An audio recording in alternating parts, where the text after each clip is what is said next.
नमस्कार, मी प्रतिभा चंद्रन. नवभारत आणि नवराष्ट्राच्या महाराष्ट्राचा महासंग्राम या निवडणूक विषयक विशेष कार्यक्रमामध्ये आपल्या सगळ्यांचं पुन्हा एकदा मनःपूर्वक स्वागत. तुम्ही आम्हाला बघताय की आम्ही कोकणामध्ये, विदर्भात, मराठवाड्यात सगळीकडे आमच्या टीम्स फिरतायत आणि त्या त्या भागातला जनतेचा आवाज आम्ही तुमच्यापर्यंत पोहोचवतोय, नेत्यांचा आवाज आम्ही तुमच्यापर्यंत पोहोचवतोय. काही अशा लोकांशी आम्ही तुमची गाठभेट करून देतोय की जे कदाचित पूर्वी राजकारणात नव्हते सक्रिय, परंतु आता राजकारणात आहेत. राजापूर लांजा इथे आपण आहोत, रत्नागिरी जिल्ह्यामध्ये. आणि आपले उद्योगमंत्री जे आहेत उदयजी सामंत, त्यांचे थोरले बंधू, ज्यांना किंग मेकर म्हणून इथे ओळखलं जातं, उद्योजक आहेत प्रसिद्ध. आणि या भागातल्या जनतेशी आम्ही जेव्हा बोलत होतो तेव्हा त्यांनी सांगितलं की गो टू पर्सन कोणी असेल तर तुम्ही भैया साहेबांना कधीही फोन करा, ते उपलब्ध असतात. कुठल्याही प्रकारची मदत जर हवी असेल तर त्यांच्याकडे जा, निसंकोचपणे तुम्हाला ती मदत मिळते. भैया साहेब, आपलं खूप खूप स्वागत आहे. यावेळी पहिल्यांदा निवडणुकीच्या रिंगणात आहात, पण तुमचा राजकारणाशी संबंध तसा पूर्वीपासून होता? मी 1996 साली माझं इंजिनिअरिंग पूर्ण केलं आणि मी रत्नागिरी येथे आलो. माझ्या वडिलांचा असलेला व्यवसाय मी पुढे सांभाळला. त्यानंतर 1999 साली उदयनेत्याचं शैक्षणिक करिअर पूर्ण झाल्यानंतर तो राजकारणामध्ये सामील झाला. 2004 साली तो महाराष्ट्राच्या विधानसभेमध्ये गेला, आमदार झाला. त्याच्यानंतर त्याचं थोड्याफार प्रमाणात मी बॅक ऑफिस सांभाळलं. हे सांभाळता सांभाळता त्याची जी राजकीय कारकिर्दीमध्ये वाढ झाली, त्याच्यामुळे त्याला इथे त्याच्यावर वेगवेगळ्या जबाबदाऱ्या पडल्या. त्याच्यामुळे त्याचा मतदारसंघामध्ये असलेला संपर्क ठेवण्याकरता मी ह्याच्यात पूर्णपणे सक्रिय झालो. आज तो महाराष्ट्राचा उद्योगमंत्री आहे. तर त्याचं पूर्णपणे बॅक ऑफिस सांभाळण्याचं काम हे माझी जबाबदारी समजून मी करत होतो. मग तुम्ही हे जे सगळी स्ट्रॅटेजी किंवा सगळं प्लॅनिंग असायचं, कारण एखादा नेता जेव्हा निवडून येतो ना साहेब, तेव्हा त्याच्या मागे एक मोठी प्रचंड फौज असते. कार्यकर्त्यांची फळी असेल, कौटुंबिक फळी असेल. मग तुम्ही घरी चर्चा करायचात भाऊ भाऊ आणि कधी ठरवायचा की हे करूया, जनतेला हे हवंय, कोकणातल्या जनतेचे वेगळे प्रश्न आहेत ते हे आहेत असं? राजकारणात सक्सेस होण्याकरता सांघिक जबाबदारी असणं गरजेचं आहे. त्याप्रमाणे आम्ही कुटुंब म्हणून त्याच्यासोबत सगळे होतो. मी होतो, वडील होते आहेत. त्याप्रमाणे त्याचा जो मित्रपरिवार आहे, ज्यांनी त्याला वयाच्या 26व्या वर्षी आमदार केलं, तो आजही मित्रपरिवार त्याच्या पाठी जोमाने कार्यरत होता. आणखी मी फक्त फेस होतो, बाकी त्यात काही नव्हतं. ह्या सगळ्यांना एकत्र ठेवण्यामध्ये किंवा सगळ्यांनी सांघिक पद्धतीमध्ये काम करण्याकरता आम्ही सगळं, मी असेल, माझे वडील असेल, उदय असेल, हे पुढाकाराने काम करतो. मग तुम्हाला स्वतःला असं कधी वाटलं की आपण राजकारणात येऊया?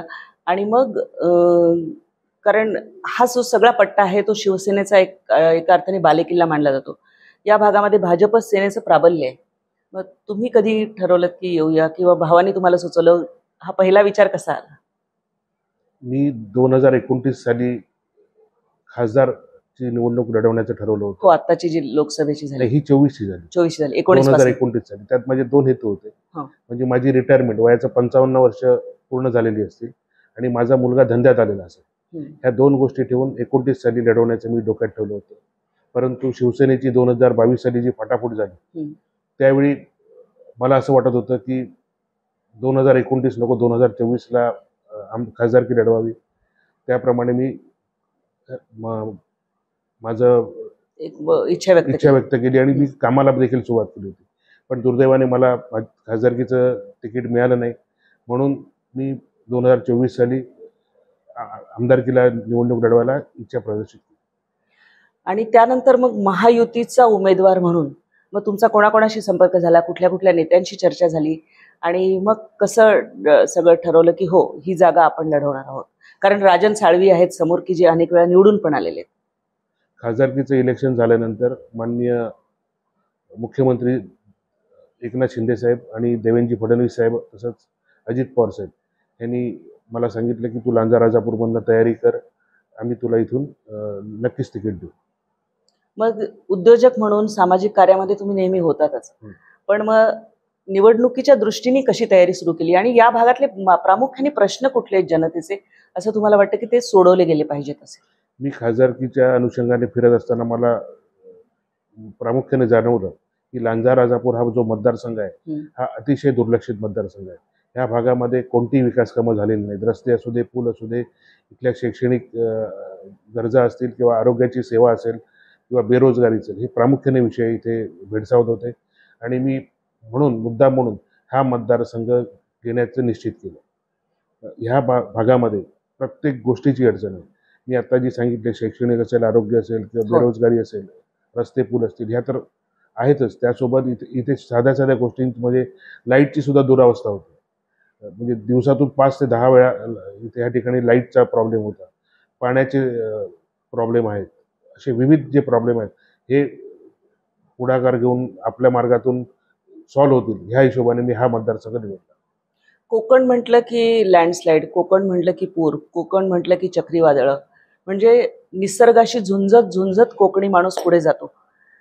तुम्हाला काय वाटतं की गेल्या काही म्हणजे खास करून आपण बघितलं की या गेल्या 2 ते 2.5 वर्षामध्ये अनेक प्रकल्प जे होल्डवर होते ते बरेचसे इथे आलेले आहेत, पण त्याला काही ठिकाणी एन्व्हायरमेंटच्या ह्याने विरोध होतो, काही ठिकाणी वेगळ्या ह्याने विरोध होतो. कुठले कुठले प्रकल्प तुम्हाला लक्षणीय वाटतात की या भागाचा सगळा चेहरामोहरा बदलू शकतो? जो आपला इथे रिफायनरी प्रोजेक्ट होणार होता, याला प्रामुख्याने मोठ्या प्रमाणात विरोध झाला. आणि विरोध झाल्यानंतर माननीय मुख्यमंत्री असतील, देवेंद्रजी असतील, यांनी पंतप्रधान कार्यालयाशी संपर्क साधून हा प्रोजेक्ट येथे न करण्याचा देखील निर्णय घेतला. आणि त्यानंतर येथे मोठे उद्योग आणण्याकरता उद्योगमंत्री त्याचप्रमाणे CM DCM हे प्रयत्न करत आहेत. आणि येथे 2 महत्त्वाचे मोठे प्रोजेक्ट हे थोड्याच कालावधीमध्ये येथे येतील, ही देखील मी तुम्हाला या निमित्ताने सांगू इच्छितो. तुमचं जसं सामाजिक कार्यावर, तुमच्या उद्योगावर प्रेम आहे, तसं क्रिकेटवर पण विशेष प्रेम दिसतंय, की म्हणजे महाराष्ट्र क्रिकेट असोसिएशनचे आपण उपाध्यक्ष आहात. तर हे खेळाचं प्रेम आधीपासून आहे का नंतर डेव्हलप झालं, काय नेमकं? शालेय जीवनामध्ये असेल किंवा कॉलेज जीवनामध्ये असेल, क्रिकेट हा माझ्या आवडीचा खेळ होता. टेबल टेनिस असेल, बॅडमिंटन असेल, हे मी त्यावेळी खेळायचो. पण प्रामुख्याने क्रिकेट ह्या खेळावरती मी भर दिला होता. परंतु जसं मी ह्या उद्योगात आलो तसा क्रिकेटवरती वेळ देता येत नव्हता. आणि रत्नागिरी जिल्हा क्रिकेट असोसिएशनच्या माध्यमातून मी पहिल्यांदा या क्षेत्रामध्ये आलो. नंतर महाराष्ट्र क्रिकेट असोसिएशनचा पहिल्यांदा मेंबर होतो, आता उपाध्यक्ष झालो. आणि आता निवडणुकीच्या तयारीला लागला आहात, थोडे दिवस राहिलेले आहेत. आपण आता जेव्हा बोलतोय त्याच्या 1-3 आठवड्याच्या आत निकाल म्हणजे मतदान झालेलं असेल, निकाल सुद्धा लागलेला असणार आहे. तशा प्रकारे आता थेट स्वतः मैदानात असताना, कारण समोरचे जे प्रतिस्पर्धी आहेत राजन साळवी, ते अनेक वेळा निवडून आलेले आहेत, तर प्रचाराची तुमची काय भूमिका, कसं तुम्ही लोकांपर्यंत पोहोचता आहात?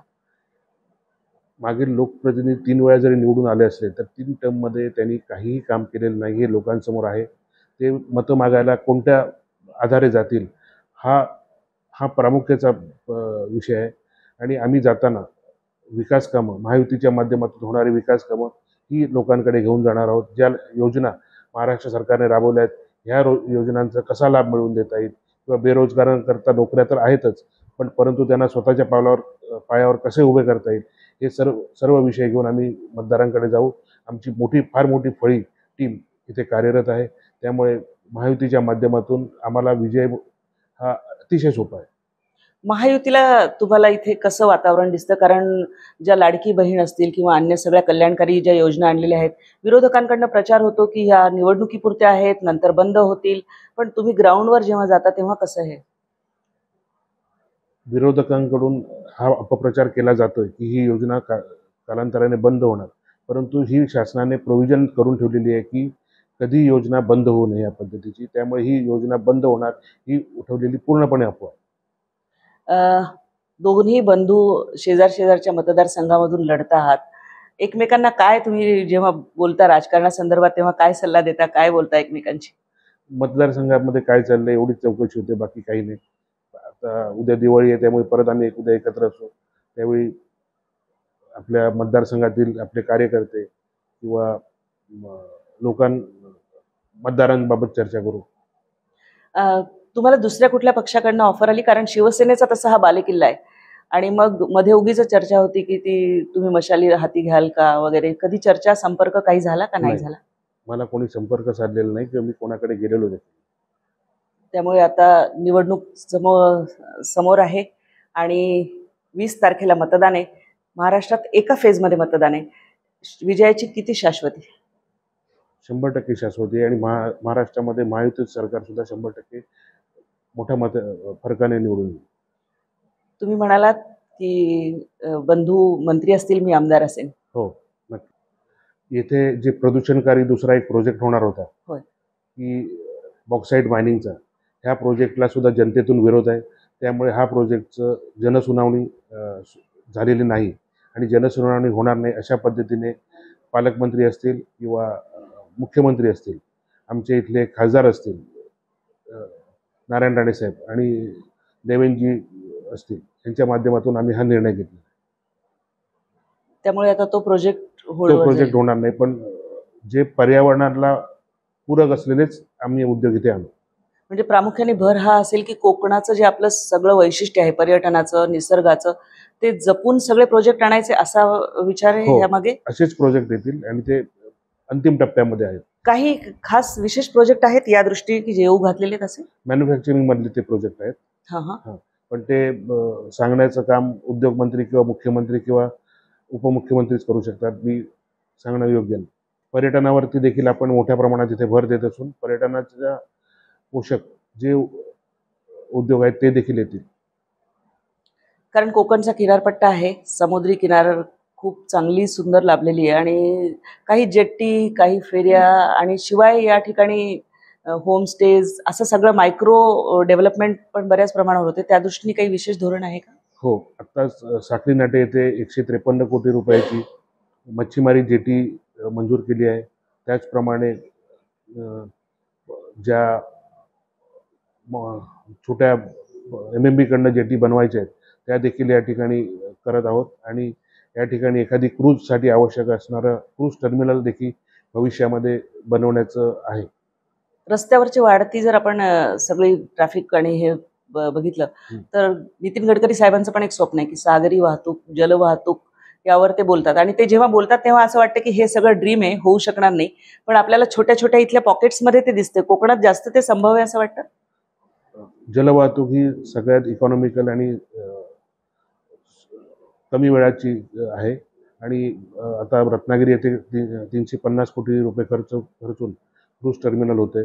त्याचप्रमाणे राजापूरला देखील क्रूज टर्मिनल करण्याचा विचार आहे. म्हणजे ह्याला प्रामुख्याने इथे प्राधान्य दिलं जाईल. तुम्हाला निवडणुकीच्या खूप खूप शुभेच्छा. धन्यवाद. हॅपी दिवाळी. दर्शक हो, आम्ही वेगवेगळ्या भागातल्या नेत्यांशी तुमची चर्चा घडवून आणतो आहोत. तुम्हाला या लांजा राजापूर मतदारसंघाबद्दल काय वाटतं? कुठल्या समस्या वाटतात की ज्या प्रामुख्याने सोडवल्या गेल्या पाहिजेत? कारण कोकणातला माणूस कणखर असतो, तो निसर्गाशी झुंजत पुढे जात असतो. इथले प्रश्न आहेत स्थानिक, ते तुम्ही आम्हाला कमेंट बॉक्समध्ये निश्चित कळवा आणि तुम्हाला काय वाटतं या सगळ्या मतदारसंघाबद्दल, इथल्या रंगतदार लढतींबद्दल तेही कळवायला विसरू नका. चॅनलला सबस्क्राईब करा.